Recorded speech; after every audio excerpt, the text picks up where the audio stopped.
And I narrowed my choices down to Notre Dame, Penn State, University of Miami, and I took some crazy trip to Illinois. I don't know why. I'll tell you about that later.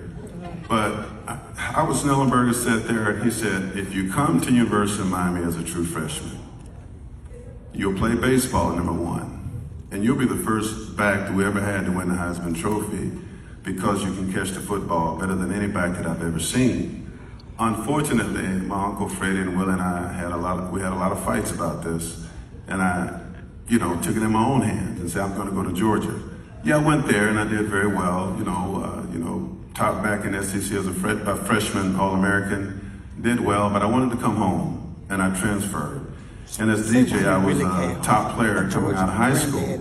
But when I went to the University of Miami, my whole life changed. Everything changed. I had to take off this high school phenomenon, great football player, great baseball player, and I had to really get down to business. I was a scout team player, and I had to get the other guys ready for the games. And I would go home and watch them play because I was ineligible. So I really felt useless, for quite some time. There were many, many years where I just couldn't play. I was ineligible. I was just an ordinary scout team player. And to add insult to injury, coming into my junior year, Coach Johnson came up to me and he says, Cleveland, I got some bad news. I said, what? I'm supposed to sit out for 1 year.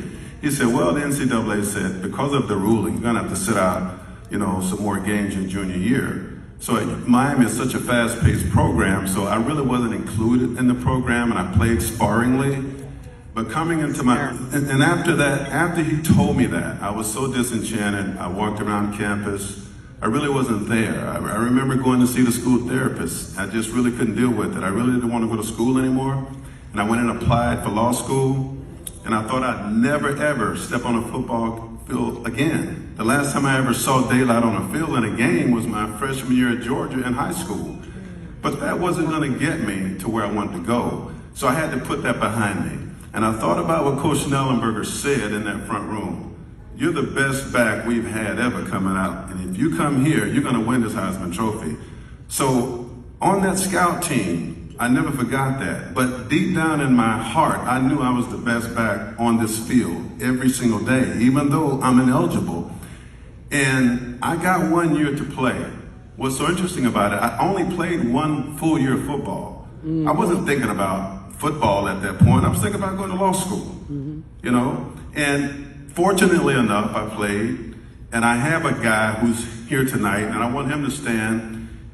We've been friends for many years, one of my best friends, and we talk all the time. And this guy threw me the football, and he's responsible. So we're responsible together for those 57 receptions that still stands today, and that's Steve Walsh. Can you stand up, Steve? All right.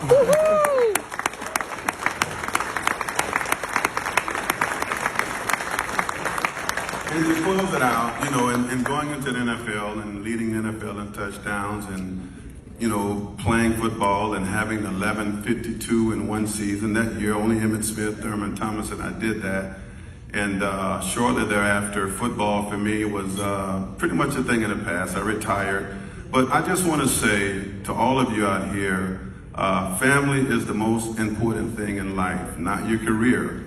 And I want to leave on this note. University of Miami has been good to me. You gave me a chance to get an education, more importantly than playing football. And I want to thank you. In the athletic department, the coaching staff, the best in the country, and I would recommend if you have a child that wants to excel in life, not just on the field, but off the field, come to University of Miami. Thank you and God bless you.